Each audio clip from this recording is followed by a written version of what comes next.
hypnosis with real clients facing genuine issues. Brought to you by the hypnotherapist demanded by celebrities, CEOs, and even royalty, Adam Cox.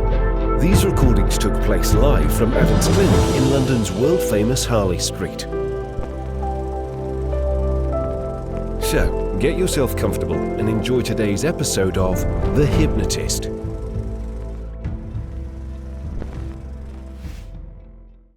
Hi, it's Adam here. And one phrase that you hear a lot these days, and I didn't really hear when I first became a therapist, is imposter syndrome. And imposter syndrome is where you feel like you don't quite belong, that you're going to get found out, that you're not really meant to be where you are. And there's some truth to that in the sense that whenever you're learning something new, you don't know, and you're not really meant to be there. But it's all about intention and integrity. A charlatan is someone that pretends to know more than they do and selling under false pretenses, whereas someone that is dedicated to getting good understands that in order to be good at anything, you need to be not good to begin with. And in martial arts, they call it a white belt mentality, this idea that you start at the beginning, but you learn and you improve and you get better and better. And I was working with a client that was doing some of the things that I do. They were a coach, and they were helping people in a particular area, and they were using some of the forms of online marketing that I use, things like webinars and funnels and producing content. And that could be really daunting if you've never done that kind of stuff before. So this encourages them to embrace the beginner's mentality that actually, even though they're very knowledgeable in their particular niche, all these other marketing related stuffs are also skills, because unfortunately, it's not always the most talented in a particular area that does the best. You need both talent and the ability, particularly in business, to find customers. So the marketing is as important as the technical skill. I consider myself a good hypnotherapist because I've worked with thousands of clients, but I also spend time learning about content generation and SEO and funnels and all of these things that can be useful to grow a business. Now, these things are quite useful, and this particular client wanted to have a thriving business. So if you can connect to the idea of either feeling like an imposter or feeling like in order to be successful in the area that you want to be successful, you've got to learn other skills to complement your core skills, this could be a very useful session for you. Now, it was created for an individual, therefore some of the references might be very, very suitable for them and not quite right for you. So if you like the idea of working with me, there is a suitability test that I have that you can find by clicking in the description. And I also have a webinar where a lot of the questions that people normally ask me before they work with me, things like, can I be hypnotized? Does it work for these kind of areas? These are all covered in that webinar, and there's some very special bonuses at the end as well. For now, though, I'd encourage you to find a quiet, comfortable place where you won't be distracted or disturbed. Relax and enjoy the session.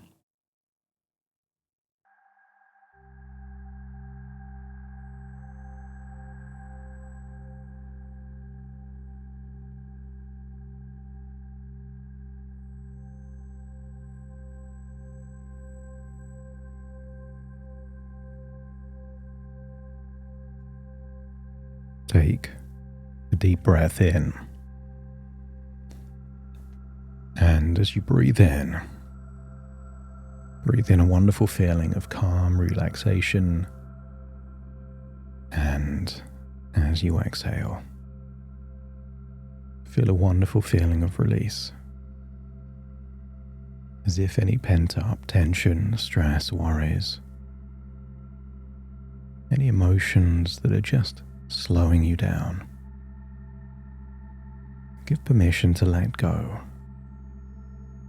to allow them to leave your body in your outward breath.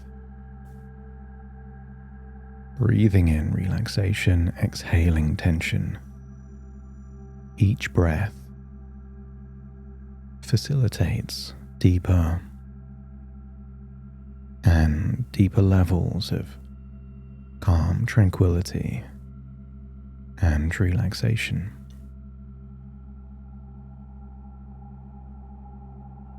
As your body relaxes, your imagination awakens. And I want you to imagine seeing the ocean, calm ocean on a sunny day. And just imagine a rainbow there over the ocean. And yet surprisingly, no rain. It doesn't quite make sense, and yet it does. And as you look at the surface of the waves, they start to represent the chatter of your mind. But the deeper you breathe, the more relaxed you feel, and the waves calm even more, until they become perfectly still, like a sheet of glass there in the ocean. And I wonder if you could imagine what it would be like as you wade into the water to see legs turning into a large fin. Imagine what it would feel like to be a mermaid, able to breathe underwater and to find the peace and tranquility beneath the waves. I want you to imagine swimming, perhaps to a reef, and just imagine you can find a place of calm tranquility,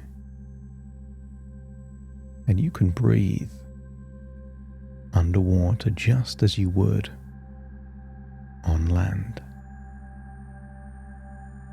Breathing in relaxation, exhaling tension, each breath takes you deeper than the last.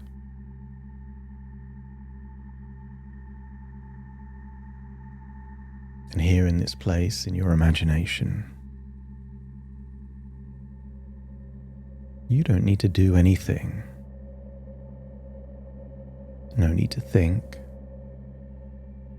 No need to solve a problem. When you turn your attention inward, the world outside becomes less relevant, and the world inside becomes way more interesting. Any thoughts that pop up, you don't need to manage them or analyze them or find a use for them, because your unconscious mind is already working on your behalf. It has been, perhaps for longer than you realize.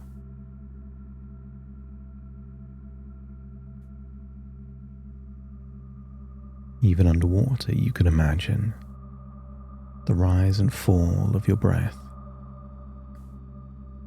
how the body knows things without needing to be reminded. You can't make your heart beat. You can't decide to stop breathing.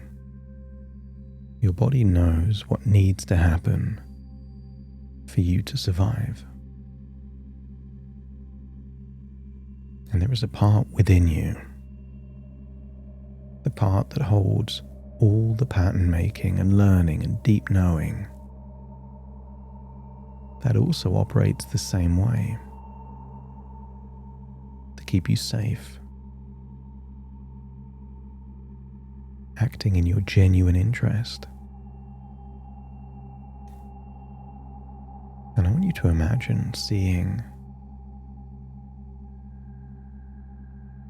a place deep within,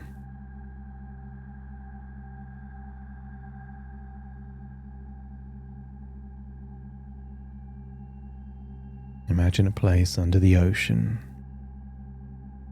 perhaps a trench, a deeper level of the ocean.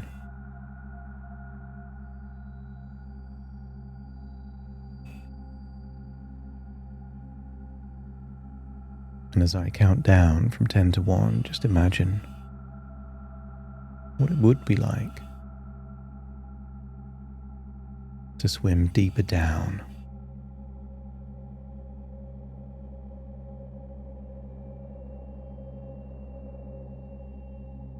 10, 9. Each level down, you release something that isn't yours to carry. 8, 7, 6. Any chatter of that inner critic becoming fainter. 5 and 4, the body feeling more at ease, more relaxed, more natural. 3, 2, 1. Now just imagine there's somewhere safe there at the bottom of the ocean. And I want you to imagine a room at the bottom of the ocean, a room of genuine knowing, where the evidence is all around you. And your unconscious can begin now to take it in. Because there's a voice, and you know the voice, that speaks at particular moments, usually just before something important, usually when something matters. And maybe it says, "Who do you think you are? What if they find out? You don't know what you're doing. What if I fall flat on my face? What if it goes wrong and everyone sees? But what if there's a truth to the intent?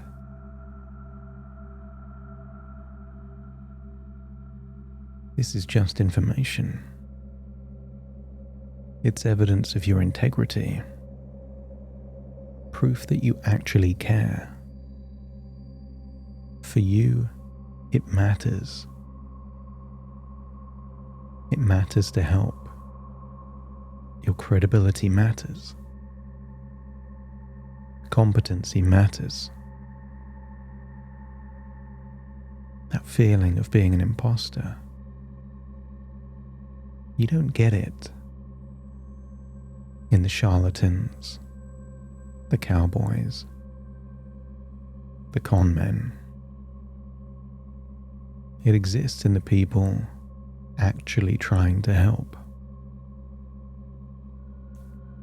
Those frauds and charlatans, the people who genuinely don't know what they're doing,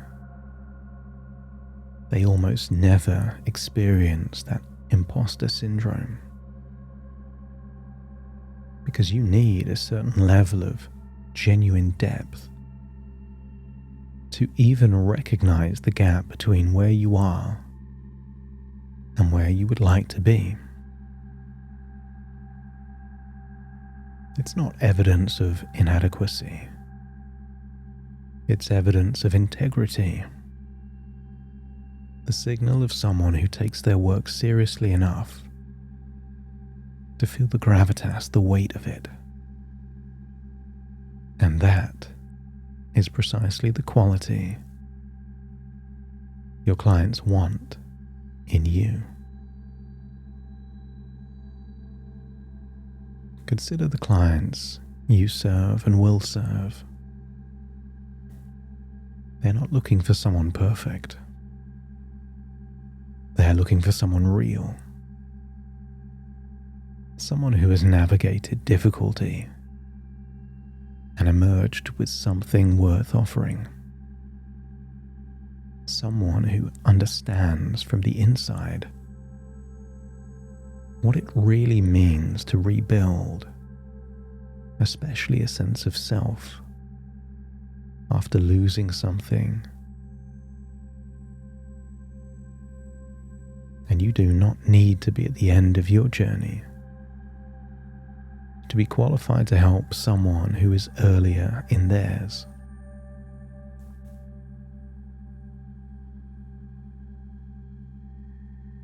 guide doesn't need to have climbed every mountain. They need to know this mountain and to care about the person beside them.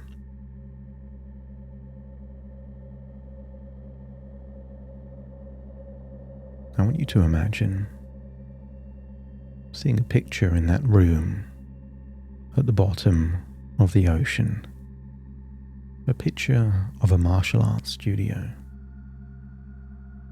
Clean, spare, purposeful.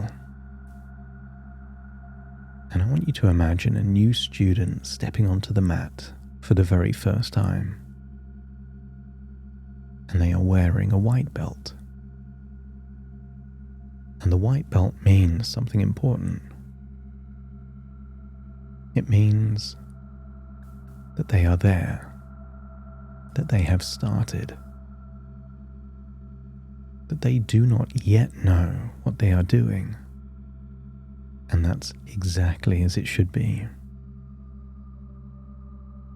No one in the dojo, in that studio, looks at the white belt with contempt. The master, the sensei, does not shake their head in disappointment, and the other students do not judge. Because every single black belt in that room began exactly where this person is standing now. On their first day, uncertain, uncoordinated, fully a beginner. And the path from white belt to black belt is not a secret. It's not available only to the naturally gifted.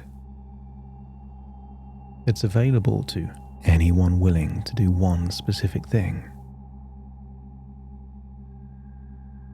To stick with it. To stay on the mat. Return after the falls. To practice the thing that feels clumsy until it becomes fluent. And then practice it further until it becomes instinctive.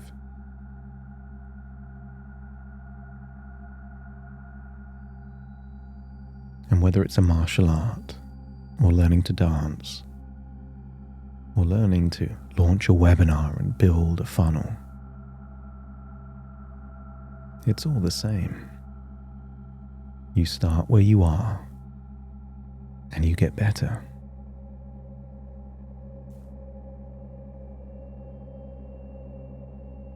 And whether it's that early webinar, a landing page, a video shared on social media, it all feels uncertain, uncomfortable, scary. Because it's outside of the comfort zone. All of it is uncomfortable for the beginner. It's all white belt work. And white belt work is not a problem to be solved. It's a stage to be honored. The necessary and irreplaceable foundation of everything that follows. Being bad at this now is not a failure. It's the ticket of entry to becoming exceptional. And if you're willing to pay the price for that ticket, let me know by nodding your head. And you've done this before. Whether it's learning how to edit audio, whether it's a complicated choreography, whether it's starting again after everything changed. Everything was unfamiliar until it wasn't. Certain things felt overwhelming and then felt well within grasp. Time after time in your past, even when It would have been easier to give up and walk away. You didn't. You've already proven that you can persist. Your unconscious mind can take this evidence, file it carefully, and apply it forward to everything that currently feels technically daunting.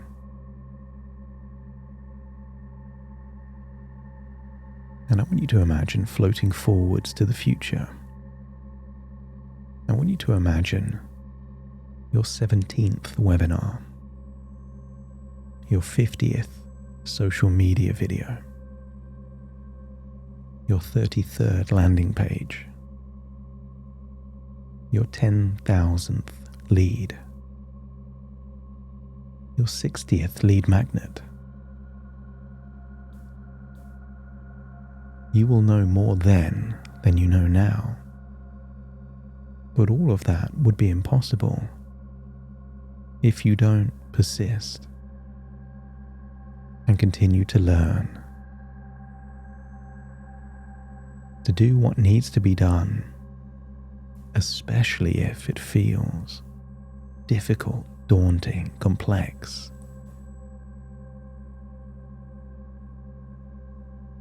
Future you will look back at you now with a sense of pride.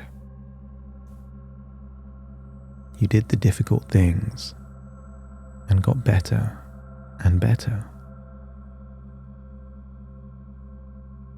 That future version of you will see someone with courage, the courage to show up before you were ready. And that courage is the thing that every future client will benefit from, even if they never really realize where it came from. Imagine being back in the room, no longer looking at that picture of the martial arts studio. But I want you to see a door that you never saw before in that room at the bottom of the ocean. And as you enter the door and close the door is now locked. You don't feel scared, it just occurs to you. You are in an escape room. A room full of puzzles and locks and clues and mechanisms. Codes, interlocking, linking, all designed so that solving one reveals the key to the next. And here's the interesting thing about escape rooms. The people who walk in expecting everything to be simple immediately become frustrated, because the frustration itself is the signal they found something worth solving. But some people walk into an escape room with a particular mindset. They look at complexity with something closer to curiosity than intimidation, who can hold several unsolved elements simultaneously without collapsing, who can follow a thread even when they don't know where it leads. And those people find the escape room stimulating, challenging, exhilarating. And that technical landscape of building that online business, the webinar platform, email automations, landing pages, even a strategy for LinkedIn and social media. Whether you build an audience organically or paying for adverts, all of it is an escape room. And all of it is solvable, one puzzle at a time. And you don't need to see the whole solution from just one perspective.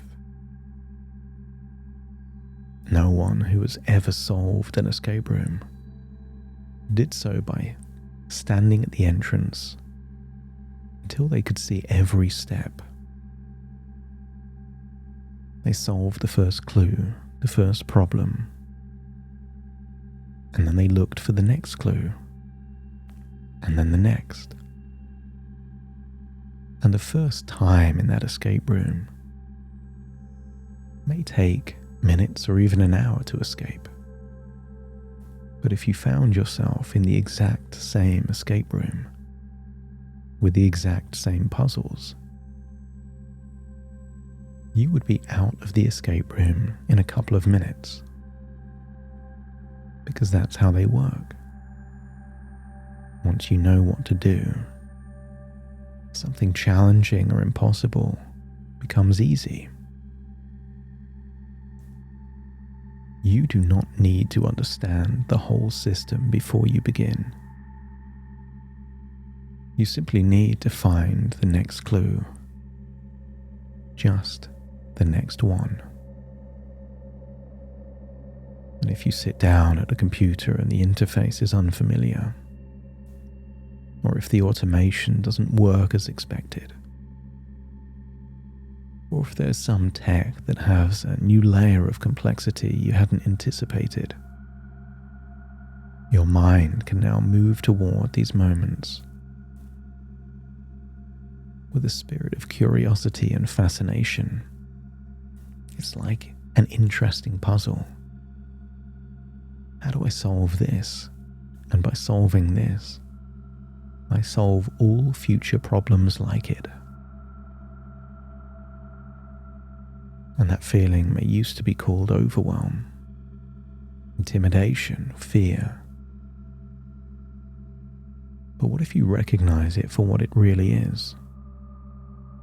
A particular aliveness of a mind engaging with something that matters.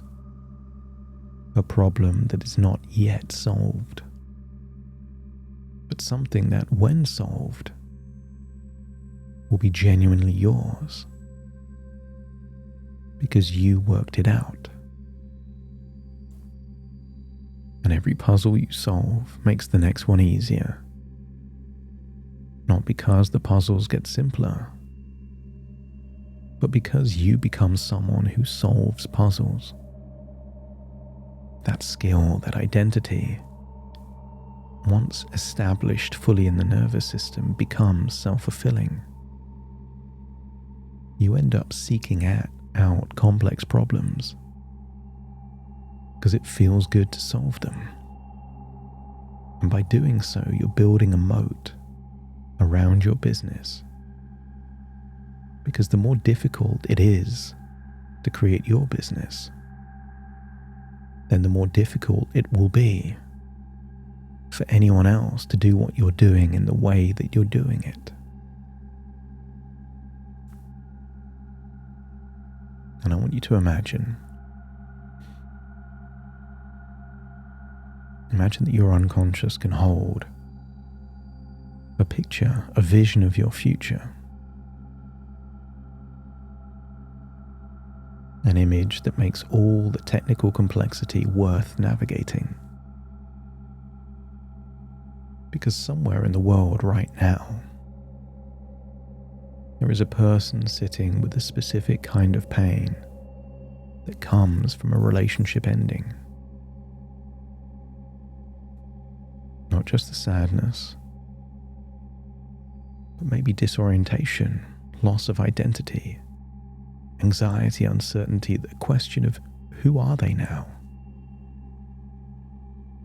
And maybe they're online searching. Maybe they're looking for conversations with friends who want to help but don't quite understand the depth of it. They are motivated, they want help. And they're looking for someone who seems to really know this terrain. And the one thing standing between that person finding you is, will they find you when they start looking?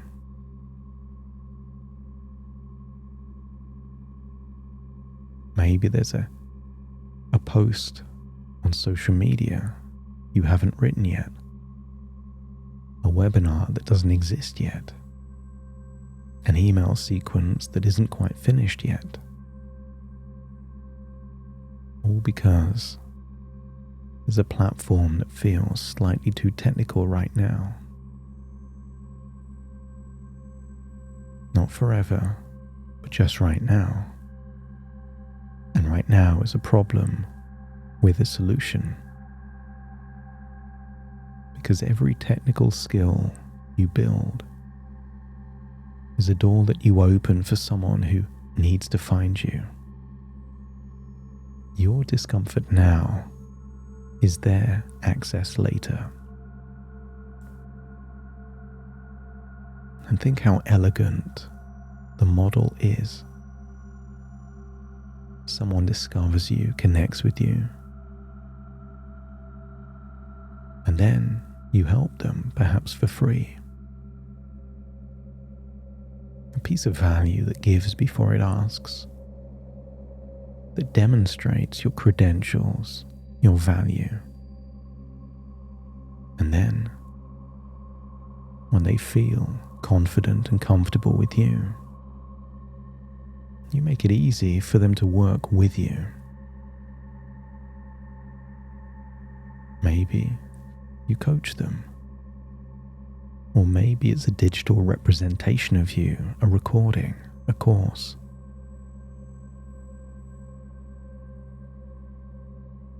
And with each person transformed, the story spreads. A community builds, and the ripple widens. And the world on the other side of this temporary technical discomfort is one where you are doing the work you were built to do, reaching people around the world, free of a fear of judgment or shame, because it was a price worth paying. It's time to leave this room, taking these wonderful changes and new thoughts and ideas with you. You swim out of the room, rise to the surface, find yourself back on the shore, looking down at your feet and your legs and feeling a wonderful sensation of possibility. So take a deep breath in through your nose and out through your nose, and wiggle your fingers and wiggle your toes, connecting and calibrating into the here and the now, as I now count from 1 to 10 to awaken you. 1, 2, 3, waking up. 4, 5, 6, more alert. 7, 8, open your eyes, open your eyes. 9, 10, wide awake, wide awake, wide awake. Thank you so much for joining me on today's episode of The Hypnotist. If you've enjoyed this episode or got some value from it, please give it a 5-star rating and review. And maybe you know someone that would also benefit from this particular episode, in which case share the episode with them so they can also get the benefit too. And if you would like to listen to this episode where it's just the hypnosis, so no intro, no outro, no explanation, just the hypnosis and completely ad-free, there will be a link in the description where you can subscribe at a very low cost and only get access to the hypnosis. So if that's of interest, please check that out. Thank you again for being a regular listener of The Hypnotist, and I'll see you again soon for more.